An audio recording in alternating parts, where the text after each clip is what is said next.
Welcome everyone to our channel competitive evolution. আজ আমরা এই ভিডিওর মাধ্যমে দেখে নেব কলকাতা পুলিশের ইন্টারভিউ ডেট কবে দিতে পারে। এছাড়াও আরও দেখব কলকাতা পুলিশ মেন্সের রেজাল্ট কবে বেরোবে, ইন্টারভিউতে জিজ্ঞাসা করতে পারে এরকম কিছু গুরুত্বপূর্ণ প্রশ্ন। এছাড়াও দেখব ইন্টারভিউ দিতে গেলে তোমাদেরকে সবথেকে বেশি কোন বিষয়ে গুরুত্ব দিতে হবে। প্রথমেই চলে আসি ইন্টারভিউ ডেট। ইন্টারভিউ ডেট কিন্তু খুব সম্ভবত তোমাদের জানুয়ারির শেষের দিকে অথবা ফেব্রুয়ারির প্রথমের দিকে হতে পারে, কারণ রেজাল্ট হয়তো এই মাসের শেষের দিকে বা জানুয়ারি ফার্স্টের দিকে বেরোবে।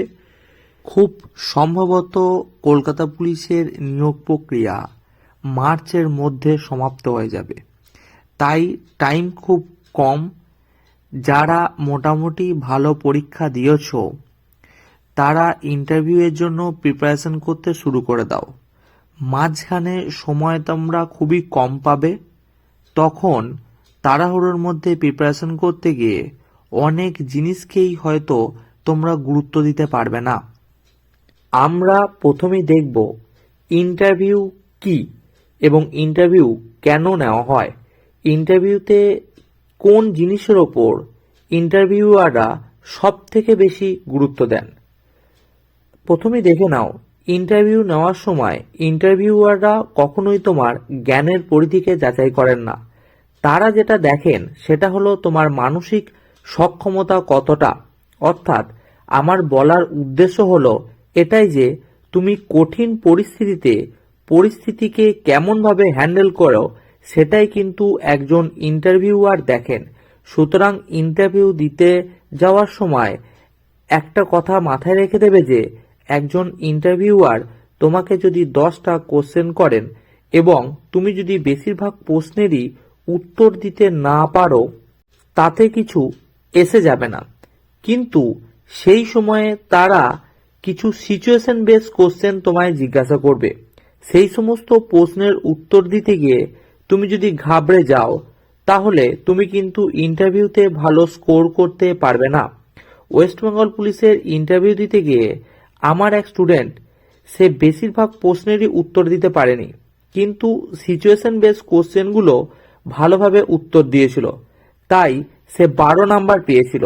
কিন্তু এমনও স্টুডেন্ট ছিল যে সমস্ত প্রশ্নের ঠিকমতো উত্তর দিয়েও কিন্তু 12 নাম্বার পায়নি। তাই তোমরা বুঝতে পারছো যে প্রশ্নের উত্তর দেওয়াটা ব্যাপার নয়, সিচুয়েশনটাকে হ্যান্ডেল করাটাই হচ্ছে প্রধান ব্যাপার ইন্টারভিউয়ের ক্ষেত্রে।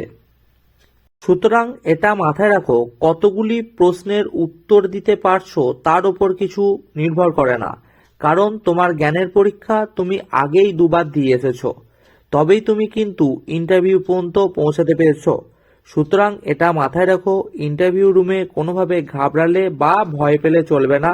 ইন্টারভিউয়াররা যে কোনো প্রশ্নই করুক না কেন, তুমি চেষ্টা করবে তুমি যেটুকু জানো তার মধ্যে থেকে সঠিক উত্তর দেওয়ার।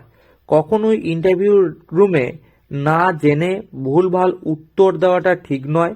এতে যারা ইন্টারভিউ নেন তাদের কিন্তু একটা নেগেটিভ দৃষ্টি তোমার দিকে পড়ে।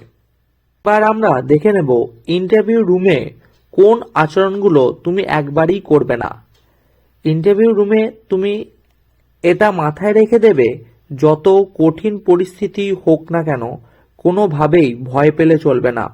ইন্টারভিউ রুমে কখনোই বারবার জিভ দ্বারা ঠোঁট স্পর্শ করবে না, বারবার ঢোক গিলবে না, কথা বলতে গিয়ে যেন না আটকে যায়, কথা যেন তোমার সুস্পষ্ট হয়।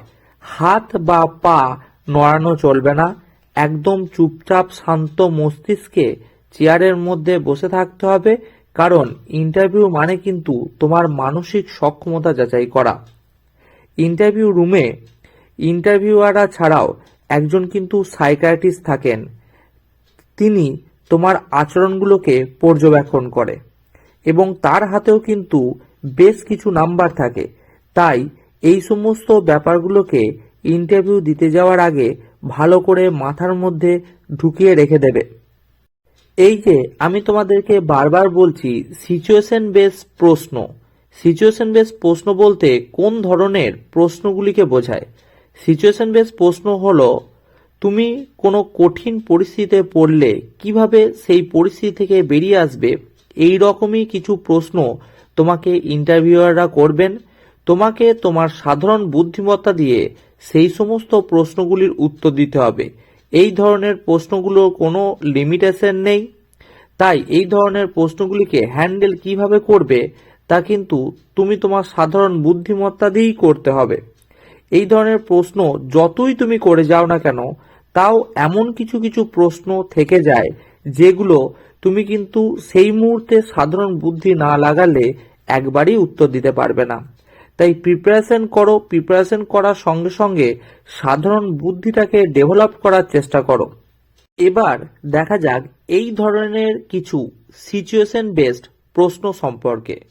ধরো তোমাকে এই রকম ধরনের প্রশ্ন জিজ্ঞাসা করতে পারে, তুমি ধরো কোথাও ডিউটি করছো, সেই সময় দেখলে একদল দুষ্কৃতী একটি মেয়েকে অপহরণ করে নিয়ে চলল, সে মতো অবস্থায় তুমি কি করবে?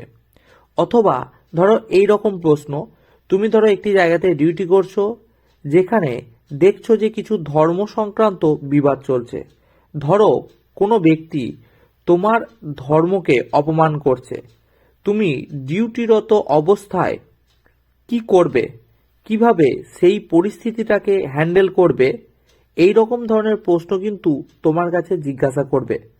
আশা করি তোমরা বুঝতে পেরেছ সিচুয়েশন বেসড প্রশ্ন বলতে কোন ধরনের প্রশ্নগুলিকে বোঝায়। এই ধরনের প্রশ্নগুলি তুমি তোমার সাধারণ বুদ্ধিমত্তা সহকারে উত্তর দেওয়ার চেষ্টা করবে।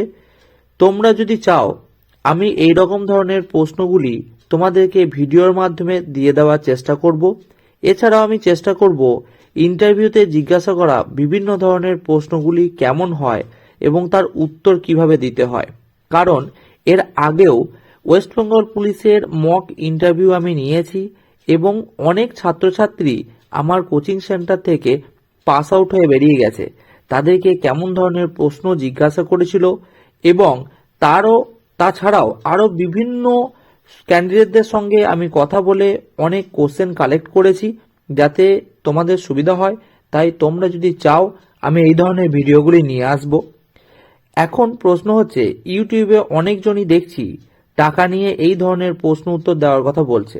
তোমরা যদি আমাকে সাপোর্ট করো, আমি তোমাদের ফ্রিতে ভিডিও দেব এবং তার সঙ্গে তোমরা কেমনভাবে ইন্টারভিউ দেবে তারও মডেল মক টেস্টের মাধ্যমে তোমাদেরকে দেখিয়ে দেওয়ার চেষ্টা করব।